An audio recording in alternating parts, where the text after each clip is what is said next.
Saúdo a todos na paz do Senhor Jesus. Irmãos, vamos dar continuidade, na nossa meditação na Santa Palavra de Deus. E a mensagem de hoje é Eclesiastes, capítulo 7, dos versículos 1 até o 29. E o título da mensagem é As vantagens do sofrimento, da paciência e da moderação. Amém, irmãos? Que diz o seguinte: melhor é a boa fama do que o melhor unguento, e o dia da morte do que o dia do nascimento de alguém. Melhor é ir à casa onde há luto do que ir à casa onde há banquete. Porque ali se vê o fim de todos os homens, e os vivos o aplicam ao seu coração. Melhor é a tristeza do que o riso, porque com tristeza do rosto se faz melhor o coração. O coração dos sábios está na casa do luto, mas o coração dos tolos na casa da alegria. Melhor é ouvir a repreensão do sábio do que ouvir alguém a canção do tolo. Porque qual o crepitar dos espinhos debaixo de uma panela, tal é o riso do tolo. Também isso é vaidade. Verdadeiramente a opressão faz endoidecer até o sábio, e o suborno corrompe o coração. Melhor é o fim das coisas do que o princípio delas. Melhor é o longânimo do que o altivo de coração. Não se apresses no teu espírito a irar-te, porque a ira abriga-se no seio dos tolos. Nunca digas, porque foram os dias passados melhor do que esses, porque nunca com sabedoria isso perguntarias. Tão boa é a sabedoria como a herança, e dela tiram proveito os que veem o sol. Porque a sabedoria serve de sombra, como a sombra serve de dinheiro, como a sombra serve o dinheiro, mas a excelência da sabedoria é que ela dá vida ao seu possuidor. Atenta para a obra de Deus, porque quem poderá endireitar o que ele fez torto? No dia da prosperidade, goza do teu bem, mas no dia da adversidade, considera, porque também Deus fez este em oposição àquele, para que o homem nada ache que tenha de vir depois dele. Tudo isso vi nos dias da minha vaidade. Há um justo que perece na sua justiça, e há um ímpio que prolonga os seus dias na sua maldade. Não sejas demasiadamente justo, nem demasiadamente sábio, porque destruirias a ti mesmo. Não sejas demasiadamente ímpio, nem sejas louco, porque morrerias fora do tempo. Bom é que retenhas isso, e também disso não retires a tua mão. Porque quem teme a Deus escapa de tudo isso. A sabedoria fortalece o sábio, mais do que 10 governadores que haja na cidade. Na verdade, não há homem justo sobre a terra que faça o bem e nunca peque. Tampouco apliques o teu coração a todas as palavras que se disserem, para que não venhas a ouvir que o teu servo te amaldiçoa. Porque o teu coração também já confessou muitas vezes que tu amaldiçoaste a outros. Tudo isso inquiri com sabedoria e disse: sabedoria inquirirei, mas ela ainda estava longe de mim. Longe está o que foi, e profundíssimo, quem o achará? Glória a Deus, aleluia, Jesus. Buscar a sabedoria e a razão e conhecer a loucura da impiedade e a doidice dos desvarios. Eu achei uma coisa mais amarga do que a morte. A mulher cujo coração são redes e laços e cujas mãos são ataduras. Quem for bom diante de Deus escapará dela, mas o pecador virá a ser preso por ela. Vedes aqui, isso achei, diz o pregador, conferindo uma coisa com a outra para achar a causa. Causa que a minha alma ainda busca, mas não a achei. Um homem entre 1000 achei eu, mas uma mulher entre todas estas não achei. Vede isto, tão somente achei que Deus fez ao homem reto, mas ele buscou muitas invenções. Amém, irmãos? Glória a Deus, aleluia, Jesus. Irmãos, nós vejamos aqui, né, nessa mensagem extraordinária, né, de Eclesiastes, né, quanta sabedoria, né, existe aqui, né, nessa mensagem, né, essa mensagem do nosso querido e amado irmão, o homem mais sábio da face da terra, né, o rei mais sábio, né, que foi o próprio Senhor Jesus quem disse, né, o rei Salomão, né, as vantagens do sofrimento, da paciência e da moderação, né, são coisas que a gente às vezes não quer passar, né, quem quer sofrer, né, ninguém quer sofrer, todo mundo quer ter somente gozo, paz e alegria, ninguém quer saber de sofrimento, né, a paciência, né? A paciência é realmente algo extremamente importante, né? Que muitas vezes nos falta e a gente vê quão importante é nós termos paciência, né? E a moderação, ser uma pessoa moderada, né? Uma pessoa simples, humilde, uma pessoa que pondera sobre todas as coisas, mas que sobretudo seja moderada, né? O que é um homem moderado, né? Um homem moderado é aquele homem que ele nunca está muito em cima, nem muito embaixo, né? Nem muito na frente, mas também nem muito atrás, né? Ele nunca se exalta demasiadamente, mas também nunca é um sangue de barata, como se diz por aí, né? Então é uma pessoa moderada, uma pessoa calma, tranquila, que para, pensa, olha, escuta. Eu falo muito isso às vezes, né? A gente, muitas vezes na nossa vida, há momentos nas nossas vidas que nós precisamos fazer, né? Eu lembro muito bem, quando eu era menino, né? Fui nascido e criado na região, aqui na região de Passos, Minas Gerais, onde tinha a Mugiana, né? O mineiro chama de o trem de ferro, chama o trem, né? E a Mugiana, e toda passagem, né? Toda passagem de nível, né?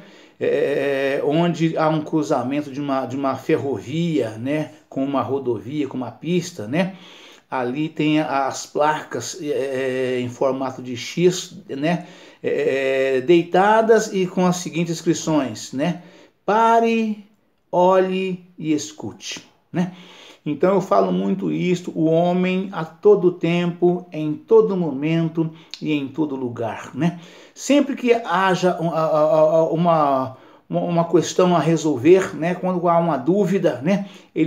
A primeira atitude que um homem precisa ter, né? Um homem moderado tem, né? Ele para, olha e escuta, né? Isso vamos dizer, numa situação, né, quando há um assunto a ser resolvido, né, então ele para ali naquela situação, ele para, ele ouve com atenção, né?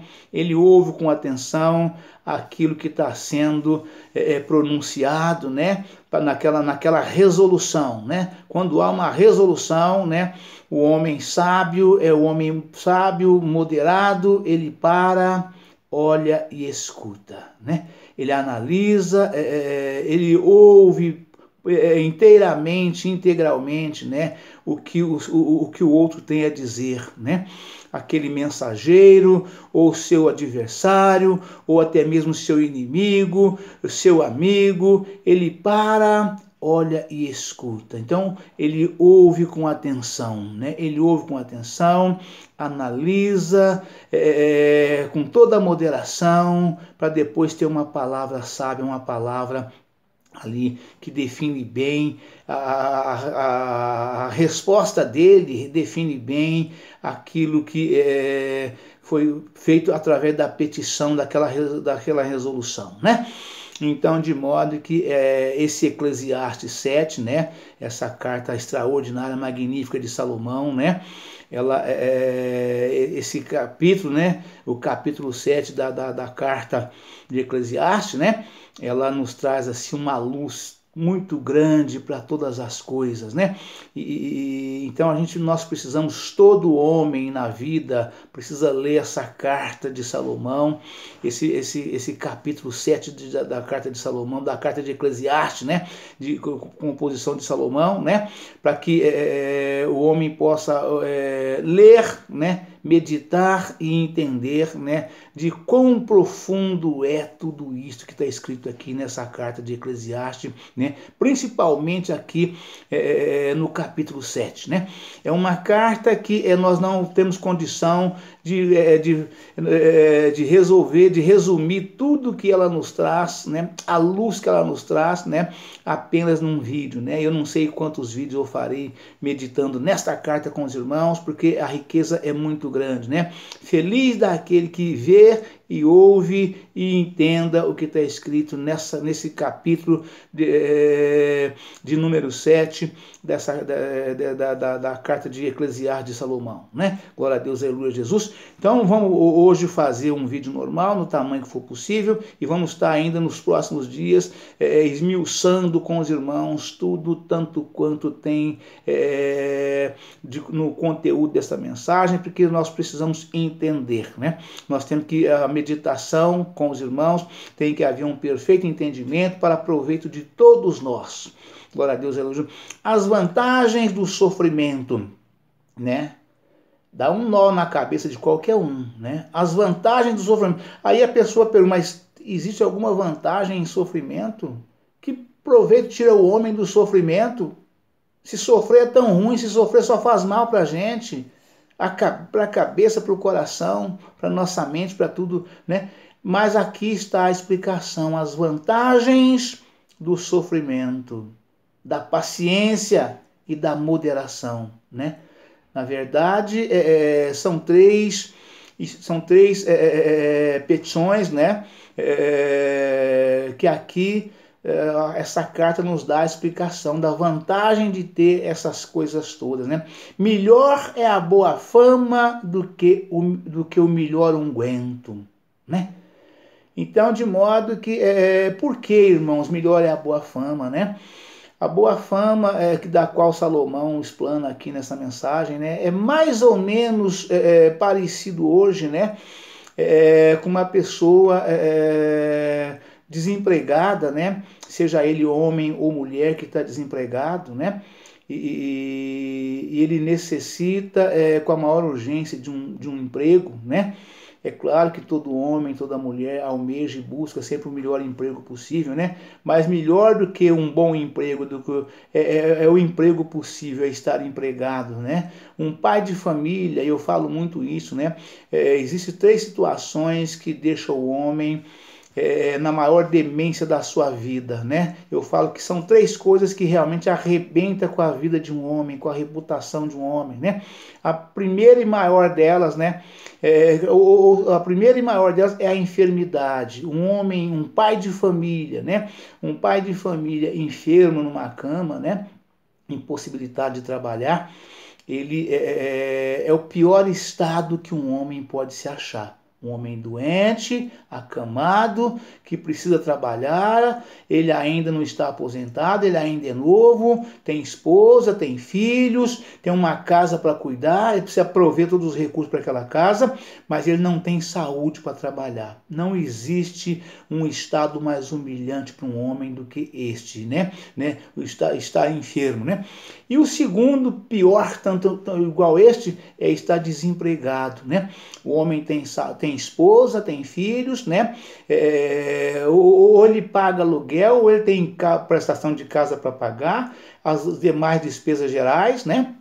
Tem que comprar alimento para a família, tudo que uma família precisa, ele precisa prover essas coisas, porque ele é o provedor da família, e só ele na casa trabalha, não tem ainda nenhum filho grande que possa ajudá-lo, são todos criança pequena, e ele está desempregado, né? Está desempregado, está vivendo com a ajuda da vizinhança, dos amigos, aquelas pessoas que se compadecem e ajudam, né?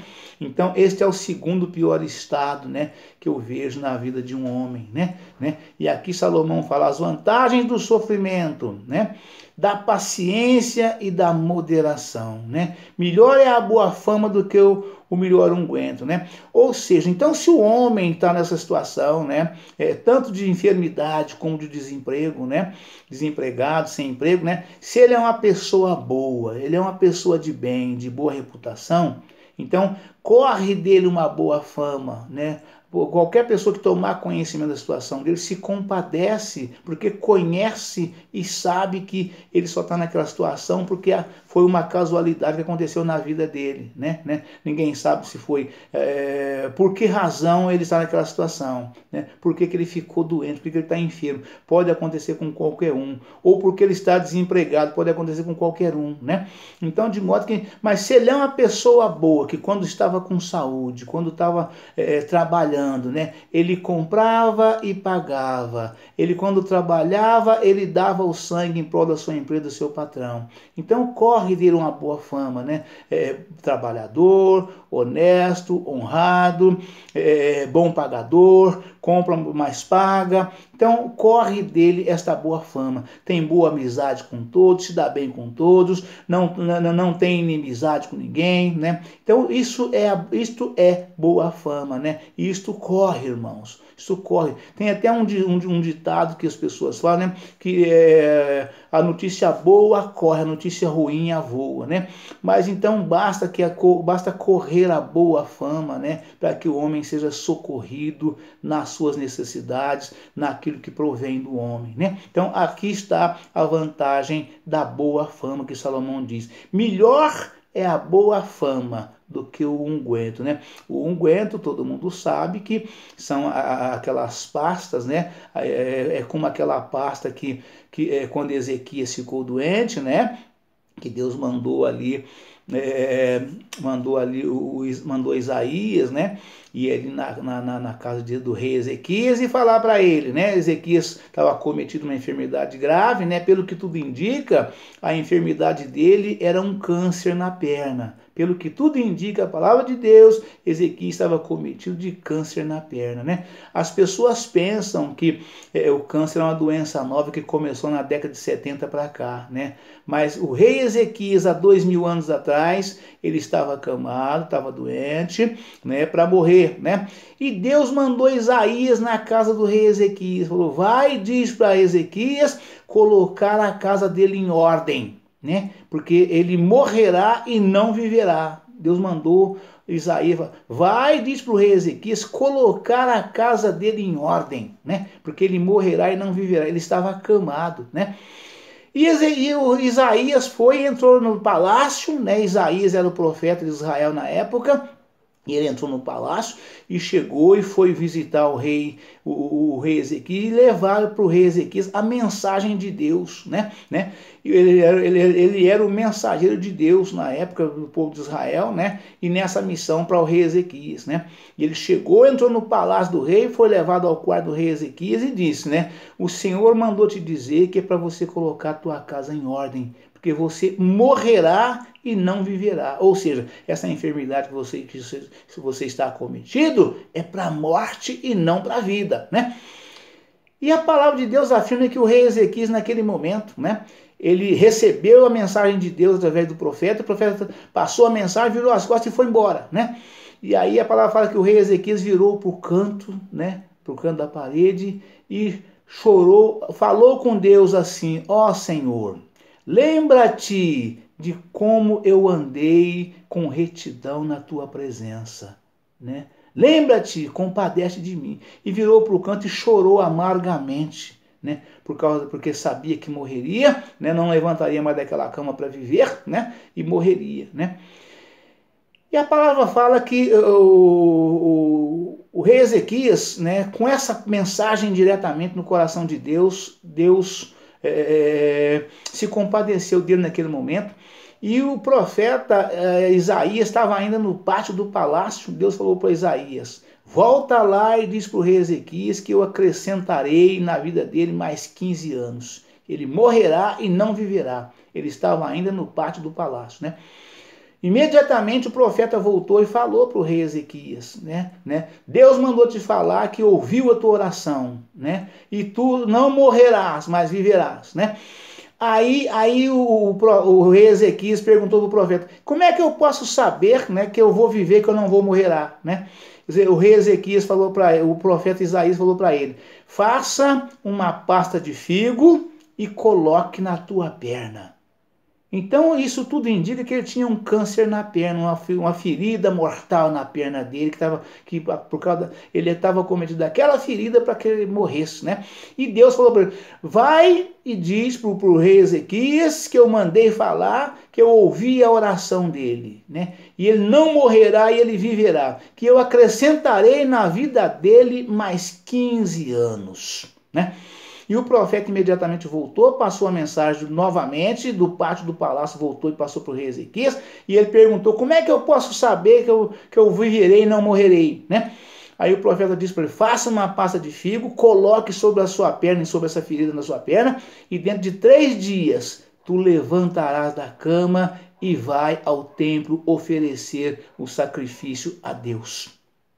E assim aconteceu, né? Assim aconteceu, né? O rei colocou a pasta de figo na perna. Então este é o unguento, né? Que a Bíblia relata, né? Isto é um unguento, né? Tem outros ungüentos aí que nós conhecemos, que o mercado vendem. Entre eles tem aí o Vic Vaporub, o Neusorub, muitos outros. Isso é unguento, é pasta de unguento, né? Tem também na linha animal, trabalhei com animais a vida inteira, né? Então tem também os ungüentos preparados, são muitos as marcas, né? Mas tudo tem a mesma função, né? É colocar em cima ali de um inchaço, de uma batida, e ele atua ali e resolve aquele problema. Então foi feita uma pasta de figo. Então isso foi colocado, né? Então as vantagens do sofrimento, da paciência e da moderação. Melhor é a boa fama do que o melhor unguento. Então vocês veem que coisa tremenda, né? É a boa fama, a boa reputação que nós chamamos na linguagem de hoje, né? A boa reputação, né? Então um homem de boa reputação, todo mundo dá uma palavra em favor dele, seja homem ou seja mulher, né? Então eles depõem em favor quando nós somos pessoas de boa índole e de boa fama, de boa reputação, como trata aqui a palavra de Deus, né? E o dia da morte do que o dia do nascimento de alguém, né? Então aqui fala, né? Melhor é ir à casa onde há luto do que ir à casa onde há um banquete. Porque ali se vê o fim de todos os homens, e os vivos o aplicam ao seu coração, né? Ou seja, quando nós vamos numa festa, a gente não tem preocupação nenhuma em cuidar da nossa alma. A preocupação da pessoa que está numa festa é cuidar exclusivamente da carne, né? É aproveitar, como se diz, é ter gozo e alegria ali naquela festa, comendo e bebendo, se divertindo. E a pessoa nem lembra que Deus existe numa festa, né? Mas quando vai num velório, quando tem alguém morrendo ali, né? A pessoa bate o olho ali, já fica contristada, triste, e sabendo que a roda gira e a fila anda. anda, né? Que o seu dia também vai chegar e às vezes até chegando, está muito próximo, né? Então, de modo que ali a pessoa aplica o coração naquela situação e aplica o coração a Deus e se volta para Deus e passa a ser uma pessoa melhor. Porque ela quer, quando chegar o seu dia, a sua hora, o seu momento, ela quer que o corpo vai para o pó, o espírito volta para Deus e a alma vai descansar com o Senhor, né? Para o gozo da vida eterna, né? Então, por isso que Salomão diz dessa forma. Então, nós vamos encerrar por aqui a nossa mensagem, o nosso vídeo de hoje, e amanhã estaremos retomando novamente, aproveitando esta maravilha que é esta mensagem aqui da carta de Salomão, do capítulo de Eclesiastes, né? Capítulo 7 de Eclesiastes, que é coisa tremenda, é coisa linda demais, né? Então, Deus abençoe os irmãos, ficam todos na paz do Senhor Jesus, né? E amanhã estaremos de volta com um novo vídeo, uma nova mensagem, em nome do Senhor Jesus. Amém!